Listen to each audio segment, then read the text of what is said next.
అంటే ఇప్పుడు మీరు అనేది ఏంటంటే ఏబిఎన్ చెప్పేది ఏంటంటే క్యాబినెట్లో చేసినటువంటి నిర్ణయాన్ని చంద్రబాబు నాయుడు గారు అమలు చేశారు, సో దాన్ని మీరు తప్పుపడుతున్నారు అనేటువంటి అభిప్రాయాన్ని మీరు వ్యక్తపరుస్తున్నారు.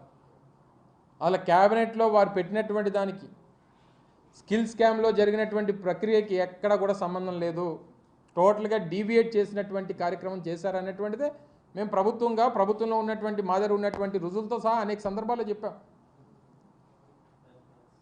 స్కిల్ డెవలప్మెంట్ కార్పొరేషన్ అనేటువంటిది అలా ఆ మేధావి అయితే ఆ జనరల్ సెక్రటరీ, ఆ పార్టీ జాతీయ ప్రధాన కార్యదర్శి ఆ మేధావి అంటాడు.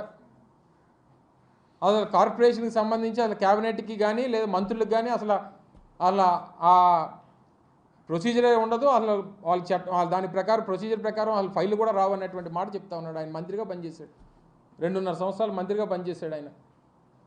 సరే గెలిచి మంత్రి అవ్వలేదు అనుకోండి, ఎలాగైనా సరే ఆయనకి ప్రక్రియ టోటల్గా డీవియేట్ చేసేటువంటి మాటలు చెప్తా ఉన్నాడు. సో ఈ రకమైనటువంటి తప్పుదోవ పట్టించొద్దు అనేటువంటిది మా అభిప్రాయం. సో క్యాబినెట్లో తీసుకున్నటువంటి నిర్ణయానికి లేదా చేసినటువంటి ప్రొసీజర్స్కి ఎక్కడ కూడా సంబంధం లేదు అనేటువంటిది క్లియర్గా కనబడుతూ ఉంది. అనేక సందర్భాల్లో మేము చూపించడం జరిగింది. మళ్ళీ దాన్ని క్యాబినెట్ పట్టుకొని దాన్ని మళ్ళీ డీవియేట్ చేసేటువంటి ప్రయత్నం చేస్తూ ఉన్నారు. వర్తించదని చెప్పి కోర్టే చెప్తుంటే మళ్ళీ నన్ను అడుగుతున్నాను. సరే ఏదేమైనప్పటికీ ఇద్దరు లేని అదే చెప్పాను కదా, ఒకరు వర్తిస్తుందన్నారు, ఒకరు వర్తించదన్నారు.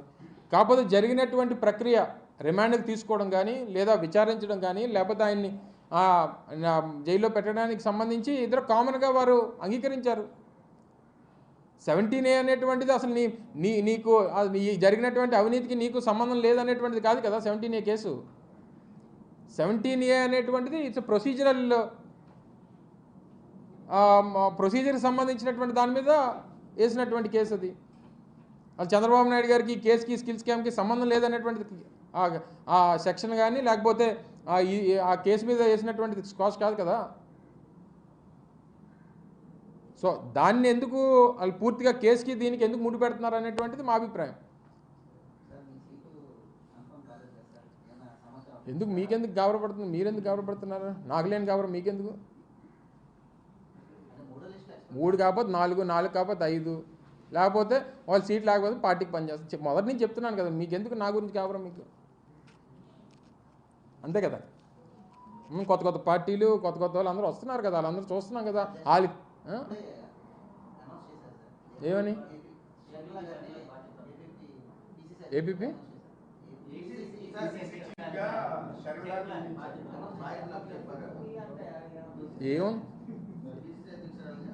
ఏముందిలే, కాంగ్రెస్ పార్టీ పాత పార్టీకి కొత్త ప్రెసిడెంట్ అంతే కదా. పాత పార్టీ అది లేని పార్టీ, రాష్ట్రంలో లేని పార్టీకి ఎవరు ప్రెసిడెంట్ అయితే మాకేంటి? వాళ్ళు రాష్ట్రంలో పార్టీ ఉందా చెప్పండి.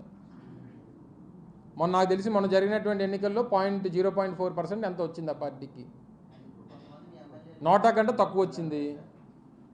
అటువంటి లేని పార్టీకి లేకపోతే అండి దాని గురించి చర్చించుకోవడం అనవసరం నాకు తెలిసి. అయితే ఎందుకు జగన్మోహన్ రెడ్డి గారు ఇప్పుడు చంద్రబాబు నాయుడు గారు అన్నదమ్ములు ఉన్నారు, చాలామందికి ఉన్నారు. మోడీ గారికి ఉండుంటారు నాకు తెలిసి. అందరికి ఉన్న వాళ్ళు అందరూ ప్రధానమంత్రులను లేకపోతే అందరూ రాష్ట్రపతులు అయిపోతారు కదా. మరి అలాగైతే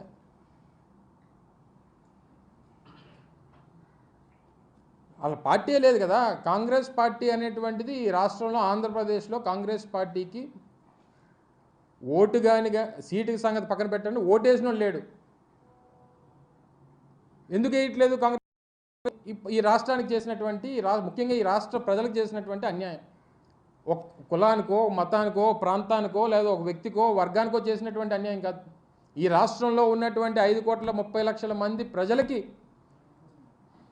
మనం కలిసి నిర్మించుకున్నటువంటి హైదరాబాద్ కానీ, కలిసి నిర్మించుకున్నటువంటి ఉమ్మడి రాష్ట్రం కానీ, అందరం కలిసి ఉండాలని చెప్పి కోరుకున్నటువంటి ప్రజలు కానీ, వీరి తాలూకు ఆలోచనల్ని నమ్మకాలని భవిష్యత్తుని అడ్డంగా గొడ్డలతో నరిగినటువంటి పార్టీ కాంగ్రెస్ పార్టీ. మరి అటువంటి పార్టీ అసలు ఈ రాష్ట్రంలో ఉండకూడదని కానీ ఆ జెండా కనబడకూడదు అనేటువంటిది ఈ రాష్ట్ర ప్రజల ఆలోచన. అలాగే కనబడట్లేదు. అటువంటి లేని పార్టీకి ఎవరు ప్రెసిడెంట్ అయితే మేమేం పట్టించుకుంటాం, మాకేం సంబంధం అంటున్నాను.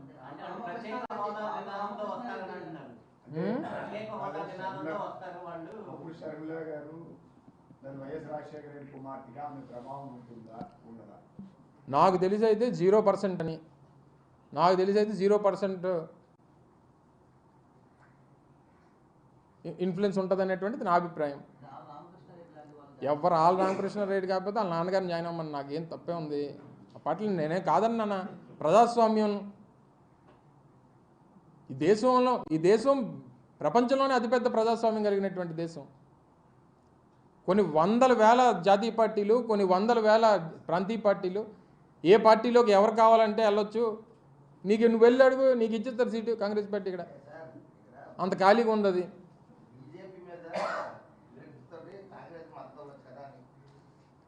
బీజేపీ మీద విరక్తుందా?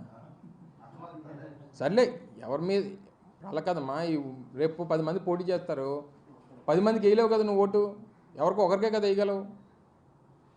ఓటు అనేది నువ్వు ఒకసారి నొక్కగలవు కదా బటను. ఏదన్నా ఎవరి అభిప్రాయం వాళ్ళకు ఉండొచ్చు, నేను కాదనట్లా. ప్రతి రాజకీయ పార్టీకి నేనేదో ఈ రాష్ట్రంలో నేనే ముఖ్యమంత్రిని అవుతానని కానీ ఈ రాష్ట్ర భవిష్యత్తు నా రాజకీయ పార్టీ ద్వారా అవుతుందనేటువంటి నమ్మకం ప్రతి ఒక్కరికి ఉండొచ్చు. కానీ ఎవరు మంచి చేయగలరు, ఎవరు ప్రజలకి మేలు చేయగలరు